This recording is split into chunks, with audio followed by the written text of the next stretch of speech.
میگه مرزهای شرقی توسط افغانان ناامن شده. ایشون هر تو مرز شرقی یک کلمه تو تهران ناامنه. مرز شرقی که اصلا از بین رفته. ما الان تو تهران ناامنی داریم. پس این همه جرم و جرایم از کجا داره میاد؟ بیشترین بحث تجاوز الان توسط افغان‌ها داره انجام میشه. عمل پروفیلی توسط افغانی‌ها داره انجام میشه. اینا دیگه ما رومون نمیشه همه جا اعلام کنیم. اگه این همه جرم و جنایت انجام نمیشد اصلا مردم متوجه نمیشدن. کجای دنیا دیدین که شما یک شخصی بیاد جنایتی انجام بده و ما همچنان میگیم ما خیلی خوشحالیم که شما تشریف آوردین تو کشور ما؟ هر جا ما میریم احساس کنیم تو افغانستانیم. میریم پارک چیتگر احساس کنیم تو افغانستانیم. میریم شهر ریفت کنیم تو افغانستان. یک افغانی تو آلمان یک کاری انجام داد، آلمان شروع کرده که تمام افغانان رو اخراج کنه. کسایی که سابقه دارن. اصلا همین چیزی ما نداریم تو هیچ دنیا.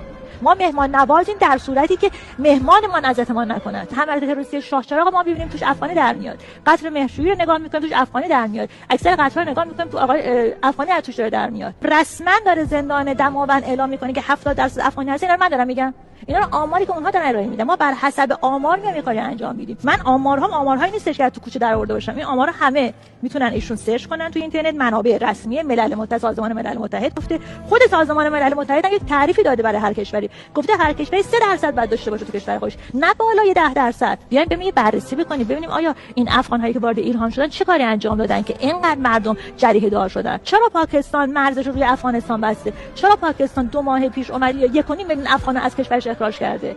این چراها رو پیدا کنید. چرا آلمان اومده داره اخراج میکنه؟ چرا افغان‌ها هر جا میرن دارن اخراجشون میکنن؟ یک چیزی رو افتاده که ما نه افغان ستیز هستیم، ما افغان ستیز نیستیم. یک اصولی داره، یک قانونی داره. من برام ایران از هر چیز مهمتره.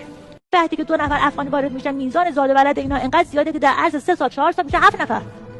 ماشاءالله تعدادشون هم بالاست. یعنی اینطوری نیست که شما در نظر بگیرید 10 میلیون افغانی وارد ایران شده شما سال بعد 11 میلیون میگیرید. نه شما 10 میلیون میشن وارد ایران میشه تو سال بعد نشه 15 میلیون نفر میگیرید. ایشون بگن چقدر مهاجر افغان مجاز وجود داره تو کشور؟ خیلی مهاجر افغان مجاز ما داشته باشیم یک یا 1.5. بقیه‌شون چی؟ اینه که تازه 9 میلیون آقا 9 میلیون منبع رسمی اومده گفته. من که دارم 15 میلیونم داخل ایران. چون اثرم که نه زاد و ولدشون زیاده. همینطور تو سال شما حساب کنین همین 9 میلیون یه دست بزن میشه چقدر؟ میشه 12 میلیون. شما میگین که اینا میرن مدرسه. بله اینها این هر وارد مدرسه شدن. 1 میلیون بچه ایرانی بیرون مدرسه موندن چون افغانا جاشون رو گرفته. من بذارم بچه سرزمین خودم بی سواد بار بیاد بعد بچه افغانی بره درس بخونه.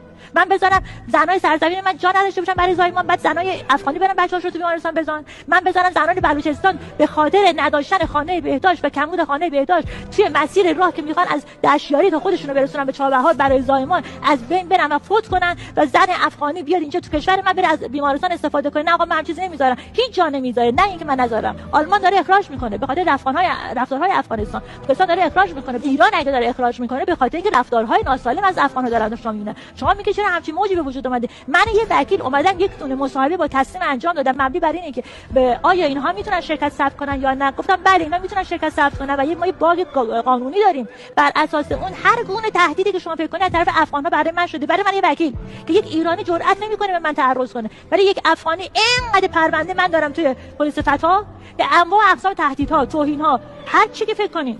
عکس‌های مثبت 18 تا آدرس منزل من تا عکس برج ساختمان من تا پلاک واحد من بر من ارسال کردن.